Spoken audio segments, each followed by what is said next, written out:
Di dalam agama Islam, kita tidak boleh mencaci maki kepada orang lain. Kita tidak boleh menyambati lawan orang lain. Kita tidak boleh membuli dengan orang lain. Wayah ini bully membuli itu jadi sudah, bahkan tuh sampai jadi dendam lalu membunuh. Nah, hanya-hanya akan terjadi itu. Memang dalam Islam kita dilarang, kada boleh mencaci maki, kada boleh menyambati orang lain, kada boleh kita membuli orang lain. Tapi lain halnya dengan seseorang yang bernama Abu Lahab. Kita boleh menyambati Abu Lahab itu dengan kata-kata celakalah Abu Lahab. Bahkan apabila kita mengatakan seperti yang difirmankan oleh Allah Subhanahu wa taala, tabbat yada Abi Lahab wa tab, sungguh celaka kedua tangan Abi Lahab, bukan kita berdosa tapi malah berpahala. Tapi ketika menyambati Abu Lahab, celaka dan Abu Lahab ini, nah kita dapat pahala dengan mengatakan tabbat yada Abi Lahab wa tab. Namun kita menyambati Umar bin Udin ini, nah boleh tak? Satua banget amat ini, nah ada boleh juga. Kita mengapa sambat narang ya, itu ada boleh. Tapi ketika kita mengatakan tabbat yada Abi Lahab wa tab, kita dapat pahala dari Allah Subhanahu wa taala. Abu Lahab ini adalah orang yang memusuhi baginda Nabi Muhammad sallallahu alaihi wasallam. Tapi dalam riwayat, di setiap hari Senin Abu Lahab ini mendapatkan keringanan azab dari Allah Subhanahu wa taala. Abu Lahab mendapatkan keringanan adab, bukan kata diadab, tapi diringankan adabnya di setiap hari Senin. Yang lain adabnya seperti biasa, tapi Abu Lahab bila setiap hari Senin, nah dapat diskon adab dari Allah Subhanahu wa taala. Dapat diskon ini, diringankan adabnya oleh Allah Subhanahu wa taala. Dengan sebab apa? Dengan sebab pernah satu kali gembira menyambut kelahiran baginda Nabi Muhammad sallallahu alaihi wasallam. Suah dalam hidupnya itu, suah saumurannya itu pernah gembira menerima kabar kelahiran junjungan Nabi besar Muhammad sallallahu alaihi wasallam. Jadi di subuh Senin itu ketika Aminah melahirkan seorang anak laki-laki,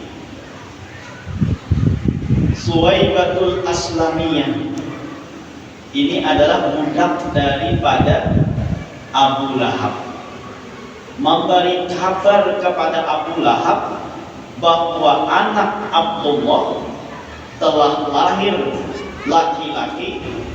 Dengan sebab mendengar dan gembira karena lahirnya itu laki-laki, maka bentuk kegembiraan tadi Suwaibatul Aslamiyah ini dimerdekakan oleh Abu Lahab. Motivasinya gembira Abu Lahab ini mendengar lahirnya seorang anak dari Abdullah, itu bukan karena anak ini panjang jadi nabi, jadi rasul ada. Tapi motivasinya gembira itu memang adat istiadat dari bangsa Quraisy dan bangsa Arab saat itu. Mereka bergembira apabila lahir anak laki-laki. Itu memang adat istiadatnya. Sebaliknya mereka bersedih dan bahkan mereka mengubur hidup-hidup apabila yang dilahirkan itu perempuan. Itu zaman jahiliyah. Jadi bila rakyat gembira luar biasa, bila bibinian, nah maka mereka membunuhnya. Dengan keberkahan Rasulullah Sallallahu Alaihi Wasallam, tahun tersebut di mana tahun Rasulullah dilahirkan, semua perempuan yang mengandung dan melahirkan itu sabarataan melahirkan laki-laki berkat Rasulullah Sallallahu Alaihi Wasallam. Jadi sabarataannya dalam tahun itu yang dilahirkan laki-laki. Karena tadi adat istiadatnya bilanya lahir di dunia mereka bersedih dan dibunuh. Nah itulah motivasi daripada Abu Lahab, bahwa keponakannya anak daripada Abdullah ini lahir, motivasinya gembira karena memang yang lahir itu laki ya, itu aja motivasinya. Bukan karena ini akan jadi nabi, jadi rasul, tapi dengan berkat itulah Abu Lahab ini diringankan adabnya di hari Senin karena tadi pernah gembira dengan kelahiran Rasulullah Sallallahu Alaihi Wasallam. Kalau Syekh Nasiruddin Ad-Dimishqi mengatakan dalam sebuah syairnya, "Idza kana hadza kafiran ja'a dammuhu bi tabbat yadahu fil jahimi mukhallada ata annahu yawmal itsnaini daiman yukhaffafu lis-sururi bi ahmada fama dhannu bil abdi alladhi tala umruhu bi ahmada masruran wa mata muwahhidah." Jika yang kafir yang sudah dinyatakan celaka kedua tangannya oleh Allah dimasukkan di dalam neraka jahanam oleh Allah, yang nyatanya tadi turunkan ayatnya dengan ayat tabat yada abi lahabi wa tab, itu pun jika datang pada hari Senin, jika datang setiap hari Senin, maka dia diringankan adabnya karena gembira menyambut kelahiran Ahmad, yaitu Nabi Muhammad Sallallahu Alaihi Wasallam. Lalu bagaimana dengan seorang hamba yang sepanjang hidupnya dia gembira dengan Rasulullah Sallallahu Alaihi Wasallam dan matinya pun dalam mengesahkan Allah Subhanahu Wa Taala. Unang kafir ini aja diberikan keutamaan dan kemuliaan oleh Allah, lalu bagaimana seorang muslim yang hidupnya penuh kegembiraan dengan Rasulullah Sallallahu Alaihi Wasallam? Nah itu alahan lagi dan lebih lagi diberikan kemuliaan oleh Allah Subhanahu Wa Taala.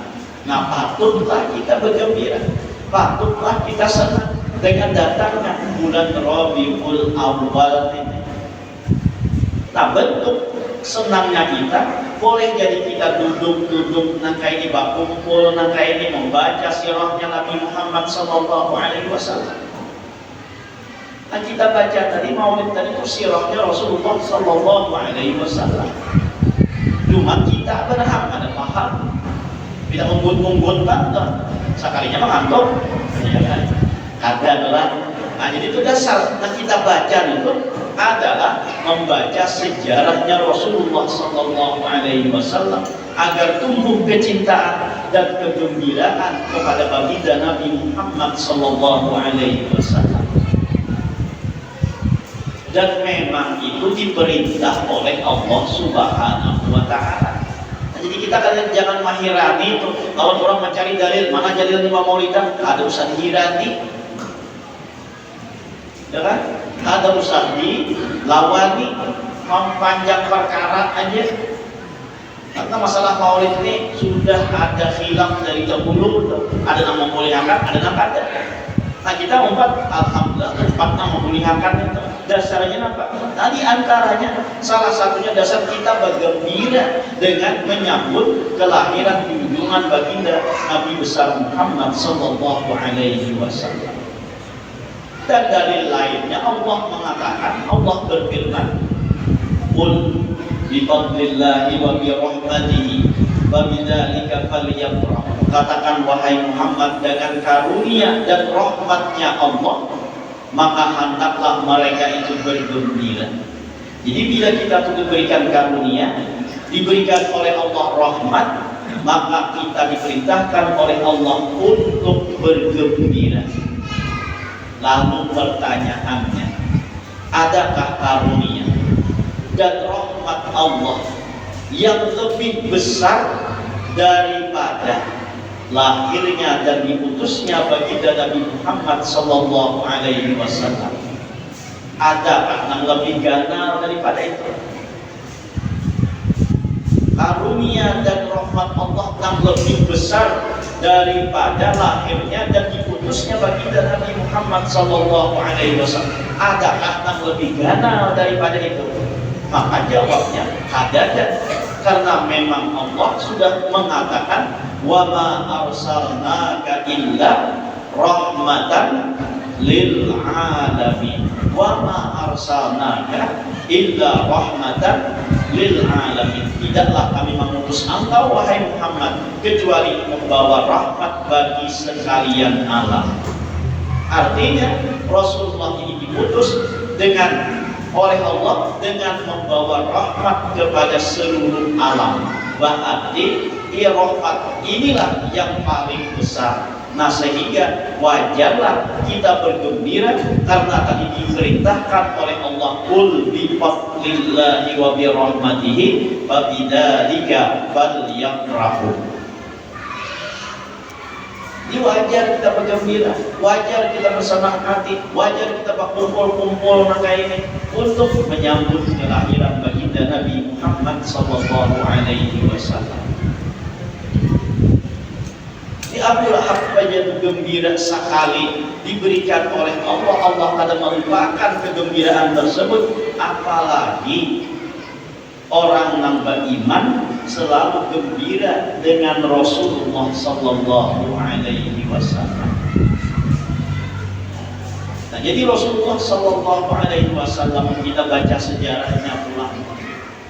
Ya kan? Tadi sudah dibaca tadi, tetapi karena ada paham. Ya kan? Nah, kita baca sedikit di antara sejarahnya Rasulullah sallallahu alaihi wasallam.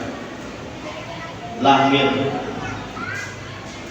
sudah dalam keadaan yatim, lahir tidak pernah melihat wajah seorang ayah.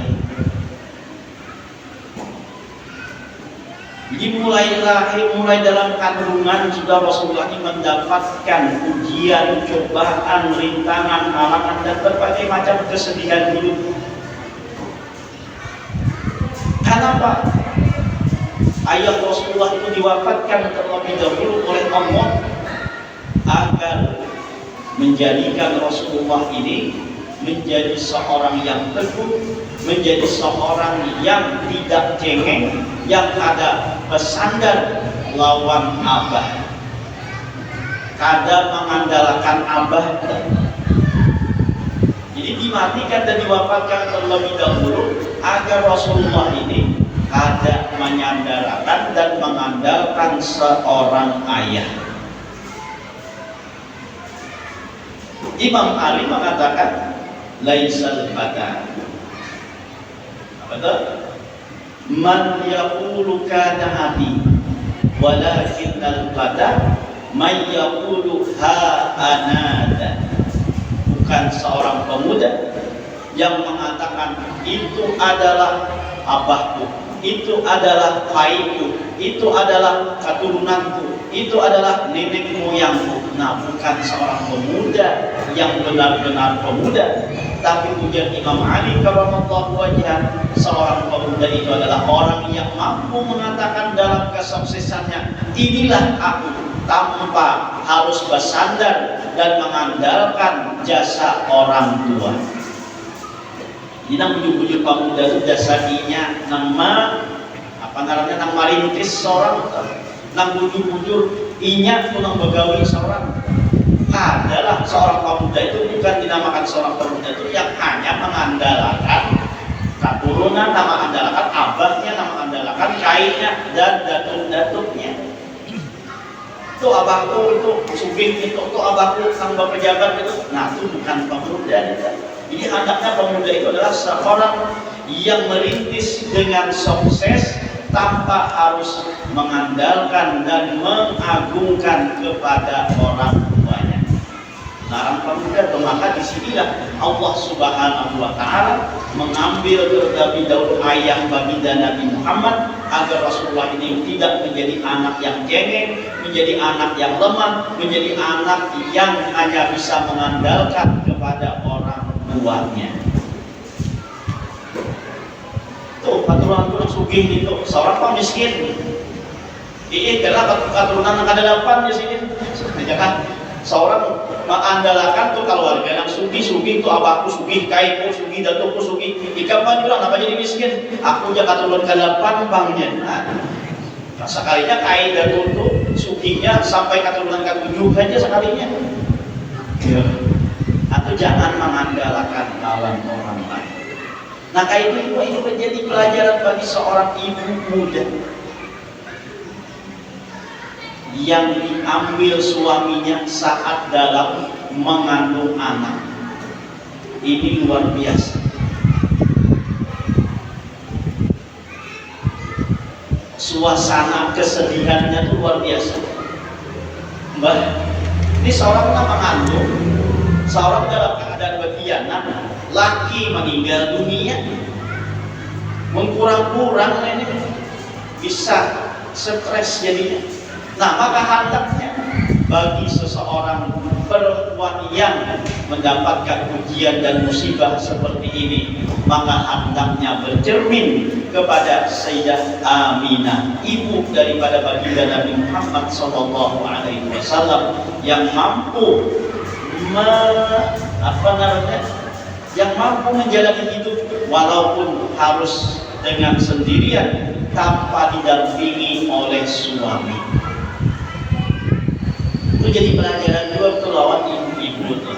Sampai isi anak, kalau dalam kandungan misalnya atau anaknya harus meninggal dunia lagi, jadilah cerminan seperti mana Sayyidah Aminah yang dapat menerima kenyataan dan mampu menjalani hidup walaupun dengan sendiri untuk membesarkan anak.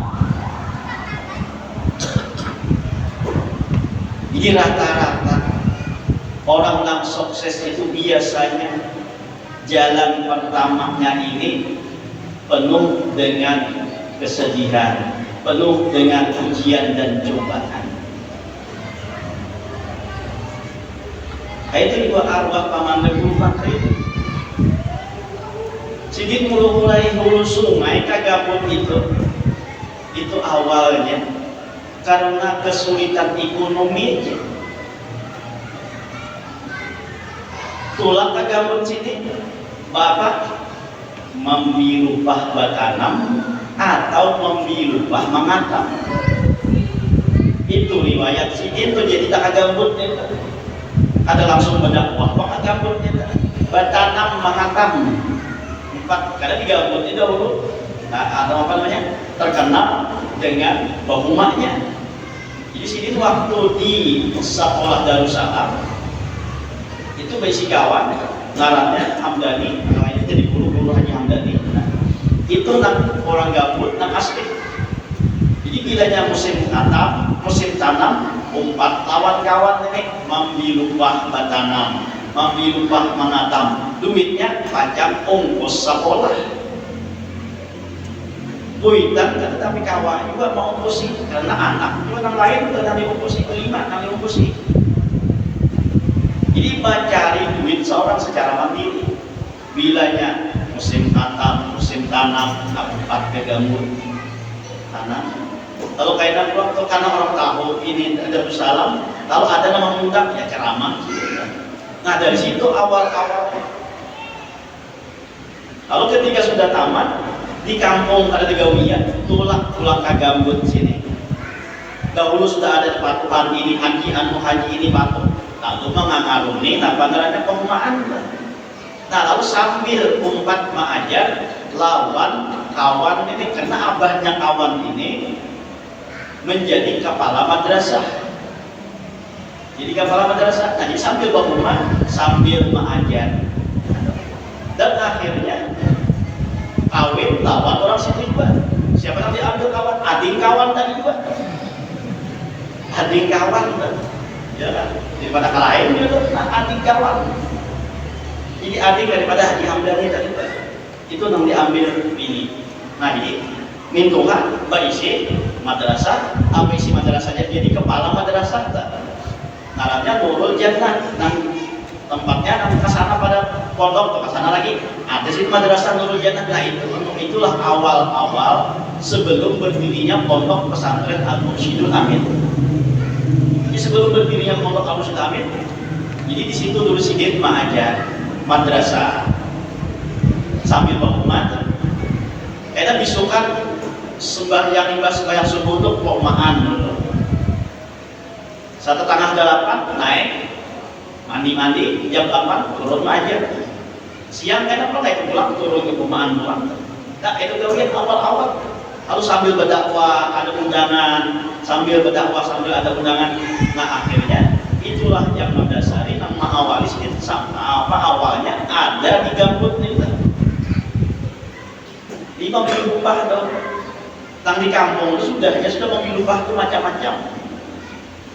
Mobil upah mangkut paya, tahu kebayang ya?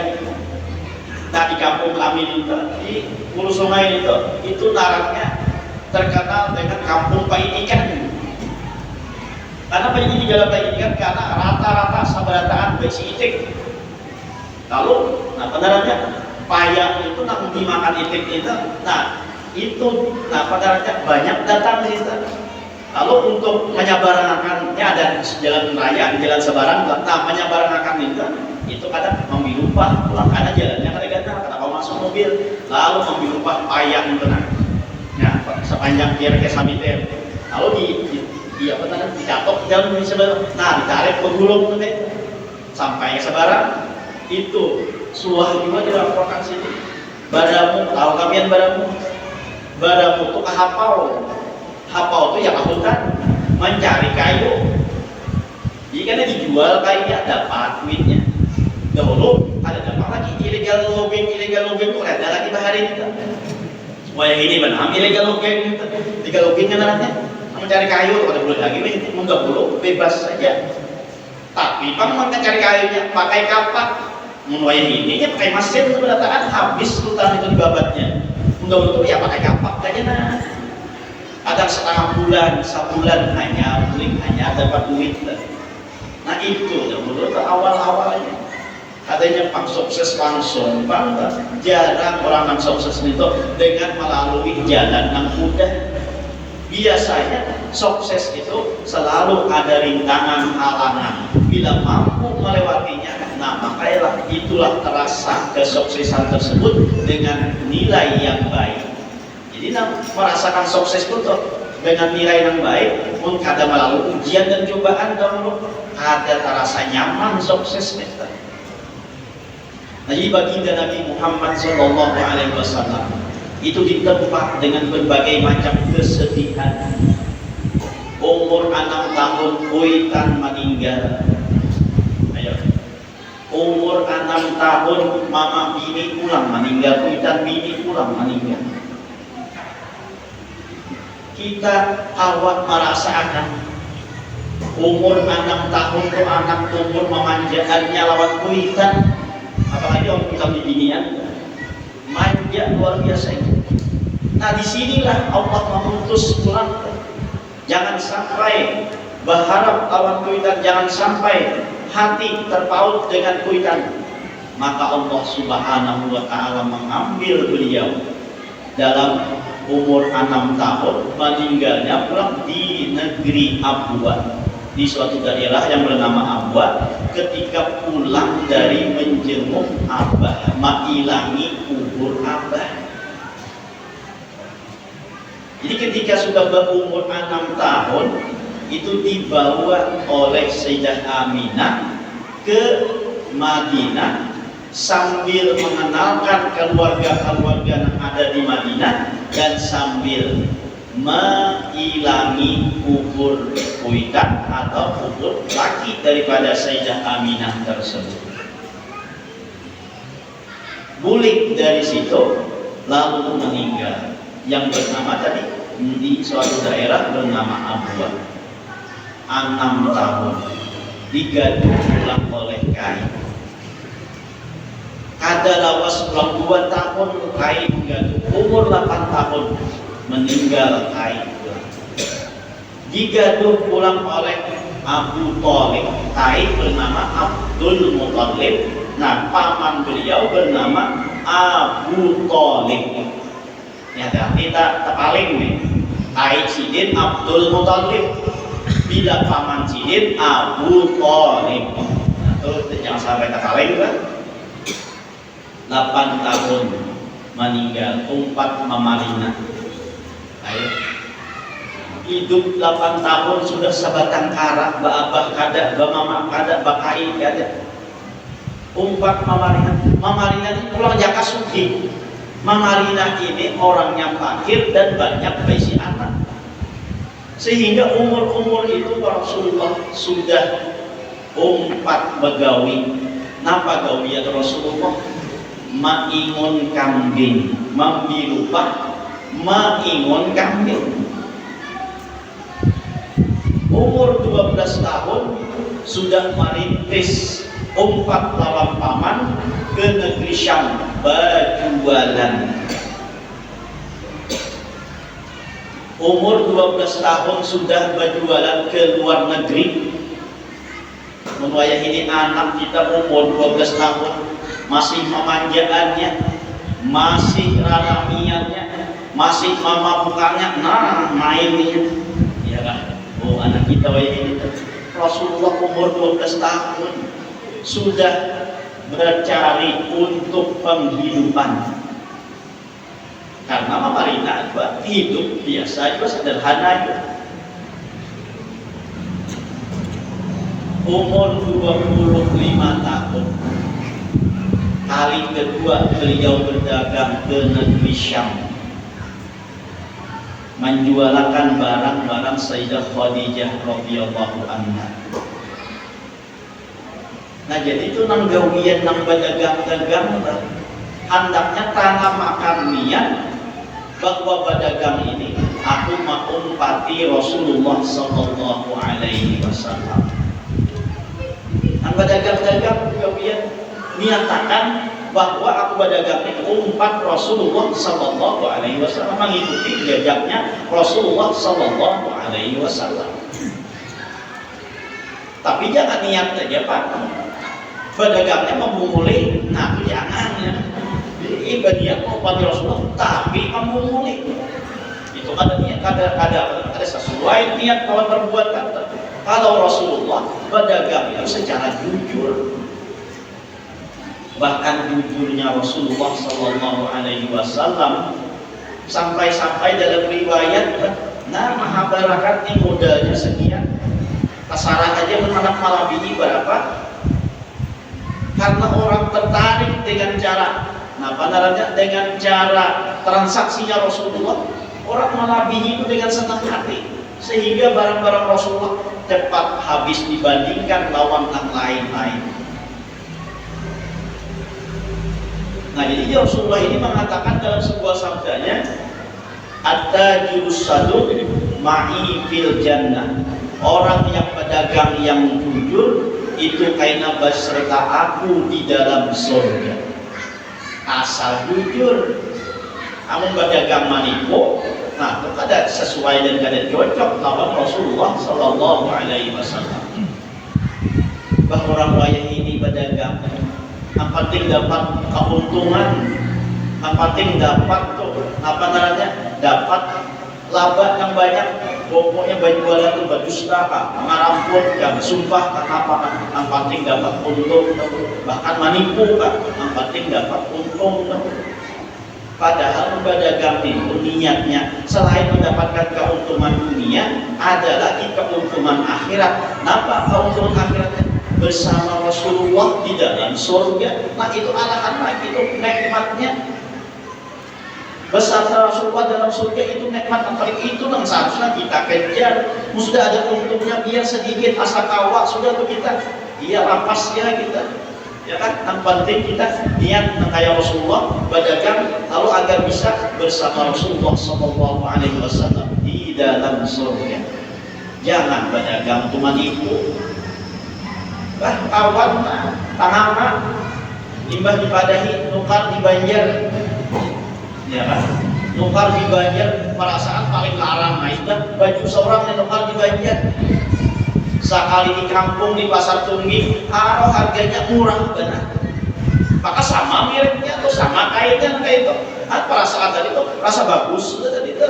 Sekalinya tangan sini. Gara-gara apa? Dipunguli orang. Jadi itu orang mampu mulai segala macam dan lain sebagainya. Yang penting dapat untung, ada lagi memikirkan dapat keuntungan akhirat. Nah jadi dalam perjalanan Rasulullah bahwa yang perlu kita perhatikan bahwa Rasulullah SAW dalam bekerja, dalam bercari nafkah, beliau itu selalu jujur. Apalagi dalam berdagang tadi, nah maka hendaknya bagi kita apapun profesi kita, maka hendaknya kita selalu jujur. Jangan sampai kita mengaramput dan membohongi ataupun lagi menipu dengan orang lain. Karena kezaliman yang bersangkutan dengan orang lain itu kita untuk bertobat dan untuk minta maaf ngalih. Karena apa? Karena bersangkutan lawan manusia, dan Allah pun tidak akan mengampuni dosa yang bersangkutan dengan manusia itu kecuali meminta maaf dan meminta ampun kepada manusia yang dizalimi. Itu aja mungkin yang dapat ulun sampaikan. Mudah-mudahan dengan berkat kita berkumpul diampunkan segala dosa kita, dosa kedua orang tua kita, dosa guru-guru kita, dan dosa kaum muslimin wal muslimat. Mudah-mudahan dipanjangkan umur, disehatkan badan, dilapangkan dari segala urusan, dikabulkan dari segala hajat dan permohonan. Semoga kita dimandikan dalam keadaan iman wal Islam, masuk surga bersama Rasulullah SAW. Amin ya rabbal alamin. Minta halal, minta maaf, minta ridho